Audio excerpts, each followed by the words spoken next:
Hello guys, welcome back to my day in a life video.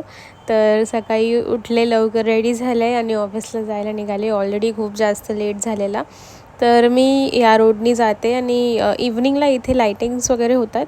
तर मी सकाळी गेली आणि करणबाई पण बोलतो त्या देवीच्या मंदिरात गेली, दर्शन घेतलं. तिथे आरती चालू होती. मग ऑफिसच्या गेटमध्ये एंटर केलं आणि बघितलं इतकी जास्त लाईन होती.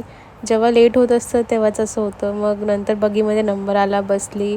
आणि आज खूप जास्त ऊन होतं बाहेर. युजली पाऊस असतं आणि उन्हामध्ये एवढी गरमी झाली. मग बगीत बसून थोडा वेळ हवा खात होती आणि या ब्ल्यू स्कायला एन्जॉय करत होते. स्काय खूप जास्त ब्युटिफुल वाटत होता सकाळी सकाळी. तर ते बघून थोडं शांती वाटली, थंड हवा घेतली. आणि जेव्हा थोडंसं असं चांगलं वाटायला लागलं तेवढ्यात आमचा स्टॉप आला आणि मग बगीमधनं बाहेर उतरलो. रँडमली असाच माझा कॅमेरा ओपन होता आणि त्या कॅमेरामध्ये ब्लू स्काय कॅप्चर झाला. इट वॉज व्हेरी ब्युटिफुल आणि ब्रेथ टेकिंग. मला स्काय खूप जास्त आवडतो आणि when it is in this dark blue shade, white clouds, खूप प्रिटी दिसतं. आणि हा आमचा कॅम्पस आहे. इथे नवरात्रीसाठी ड्रॉइंग केली होती. मग आम्ही एंटर केलं आणि तीच स्ट्रगल लिफ्टसाठी. एवढे सारे लिफ्ट्स आहेत पण टायमावरती कधीच कोणती अवेलेबल नसते. तर मग जशी लिफ्ट मिळाली आम्ही गेलो. आणि हा माझा डेस्क आहे. इथे मी पिक्चर्स वगैरे लावलेत. लॉग इन केला.